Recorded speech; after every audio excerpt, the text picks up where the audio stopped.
우리나라의 산지, 하천, 평야에 대해서 공부해 봅시다. 먼저 이 산맥 5가지가 있어요. 마천령, 함경, 랑림, 태백, 소백. 그렇죠. 대부분 산맥은 북쪽에 있어요. 북쪽에. 우리는 북쪽에 산지가 많죠. 먼저 마천령 산맥을 먼저 봅시다.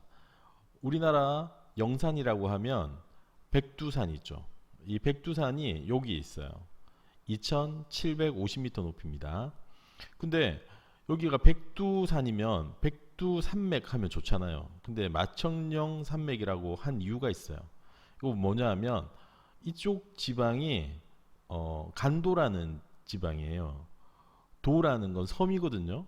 근데 섬이 내륙 지방인데 왜 섬이냐 하면 청나라 때 이곳은 이곳까지 통치하지 않으려고 했던 거예요. 예를 들어서 우리 어 여기 뭐가 있어요? 여기 만리장성이 이쪽에 있는 거죠. 여기까지 산맥도 많고 여기 관리하기 힘들어서 안 하려고 했던 거예요. 그래서 떨어져 있다, 뭐 고립되어 있다, 뭐 이런 식으로 도를 썼는데 우리 여기가 어느 지역이에요? 그렇죠. 고구려 땅이죠. 고구려가 없어지고 나서는 발해의 땅인 거야. 그럼 무슨 말이에요? 이게 다 우리나라의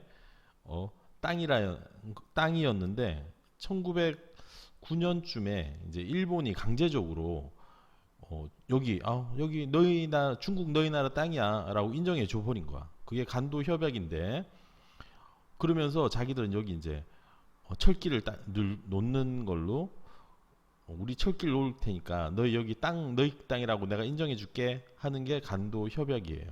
그리고 여기 있는 우리나라 사람들을 중국 사람으로 만들어 버린 거죠. 그래서 여기에서 독립운동도 못하게 하고 그리고 또 우리의 민족 정신도 없애려고 한 게 바로 이 마천령 산맥인 거예요. 근데 아직도 우리는 마천령 산맥을 배우고 있죠. 그래서 지금 많은 사람들이 이 산맥을 백두 산맥으로 하자, 백두 산맥 하자고 하는 이야기들이 많아요.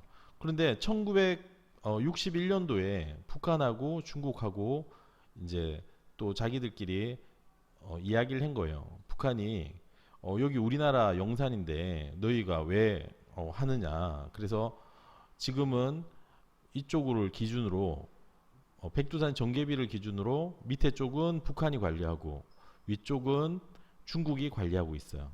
그래서 우리는 보통 여행할 때 이쪽으로 돌아가서 여기서 올라가서 보죠. 이 천지가 굉장히 넓대요. 몇십 리 그러니까 몇십 킬로 되는 넓이인가 봐요. 굉장히 넓은 곳을 우리가 기차 타고 갈 수 있기를 바랍니다. 그리고 여기 보면 알겠지만 여기 대부분 고원지대예요.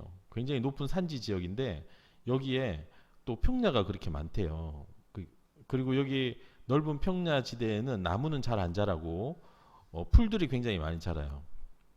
그래서 이렇게 굉장히 넓고 시원하고 풀도 많이 자라고 하니까 여기에 키우기 좋은 게 뭐 염소, 양, 말 이런 가축들을 키우기가 좋은 거예요.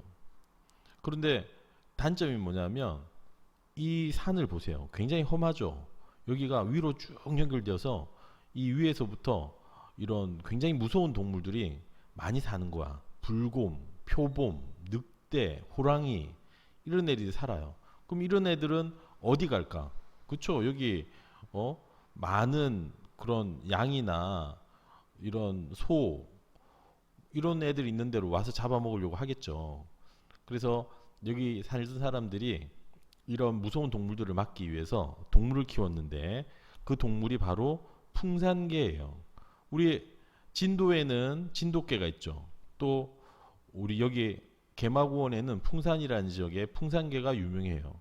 호랑이도 사냥할 수 있는 엄청 용감한 그런 개죠. 그래서 이 북쪽 지역에 이렇게 산맥이 있고 그 다음에 태백산맥이라고 해서 딱 보기만 해도 알겠죠. 가장 큰 산맥이에요. 태백이라는 말 자체도 크다라는 말이 있는 거죠. 이 태백산맥에는 우리가 아는 웬만한 유명한 산들은 다 있어요. 설악산, 오대산, 금강산 이런 것도 태백에 다 있어요.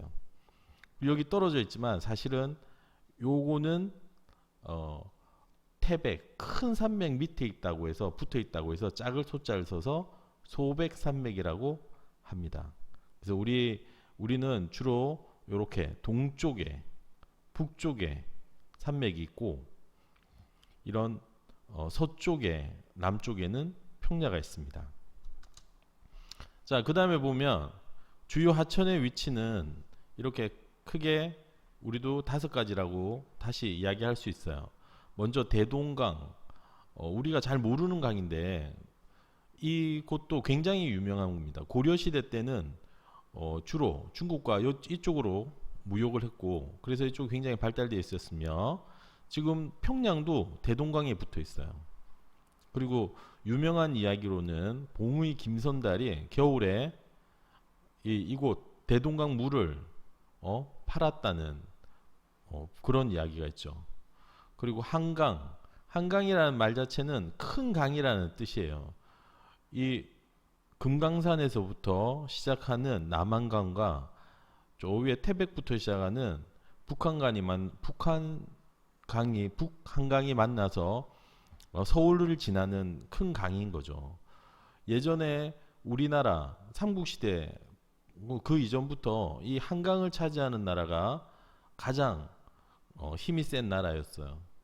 그래서 이 한강을 차지하려고 많이 노력했고 심지어 저 위쪽에 옛날 기록에 봐도 우리 그 한강이 이제 아리수라는 그런 이름으로도 많이 불렸대요. 그래서 지금 서울 수돗물 이름이 아리수죠. 아리수. 그리고 금강은 백제 지역을 중심으로 흘렀던 강이에요. 영산강 이쪽은 전라도 지역이죠. 그 다음에 낙동강 경상도 지역입니다. 사실 한강이 큰 강이라고 해서 가장 클 것 같지만 낙동강의 길이가 가장 깁니다. 얼마나 기냐면 서울 부산 고속도로가 한 400 몇십 킬로 되는데 낙동강의 길이는 500km가 넘어요. 그러니까 쭉 펴면 서울과 부산을 지나서 간다는 거죠. 그런데 이 낙동강은 그렇게 유명하지 않아요. 왜냐? 한강은 서울을 중심으로 이렇게 흘러나오지만 얘는 낙동강은 부산 옆을 지나기 때문에 그래요. 특별한 큰 도시가 없고 또 부산하면 해운대나 뭐 광안리 이런 바다가 유명하기 때문에 이 강이 그렇게 큰 인지도가 있진 않아요. 하지만 이 강의 중요성은 엄청난 거죠. 전쟁 때는 이 강이 굉장한 방어적인 역할을 했어요. 특히 6.25 때 우리 남한 연합군들의 최후 거점인 거였죠. 이 강을 만약에 뺏겼으면 여기서 다 제주도로 갔어야 됐어요. 제주도. 그래서 유명한 노래도 있어요. 전우야 잘 자라 이런 노래. 뭐 여러분도 들어봤을 거예요. 이런 노래인데 전우의 시체를 넘고 넓어 앞으로 낙동강아 흘러가라 우리는 전진한다. 이런 노래 들어봤죠? 아, 선생님 좀 노래를 잘 부르지는 못해요. 예, 그래서 이렇게 굉장히 전우가 굉장히 많이 죽고 또 이 지키기 위해서 노력했던 강이 낙동강입니다. 자, 다른 산맥과 하천도 많아요. 그렇죠? 작은 산맥과 하천도 많지만 우리는 지금 한 이 5개 정도만 알아봅시다.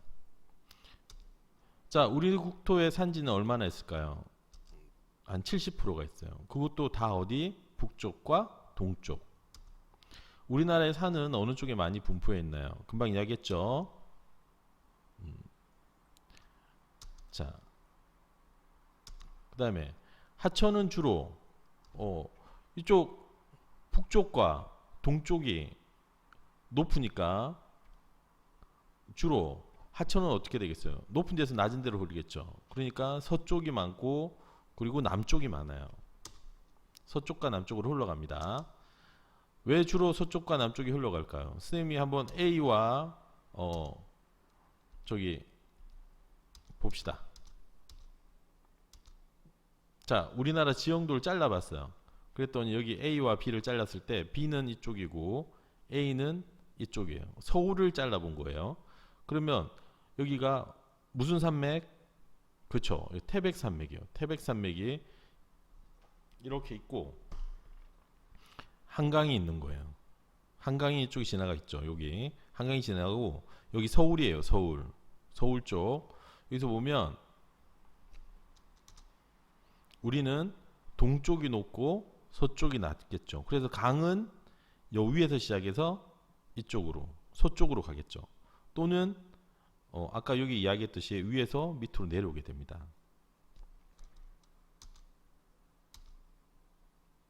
다음 시간에는 우리나라 지형에 따른 생활 모습을 한번 공부해 봅시다.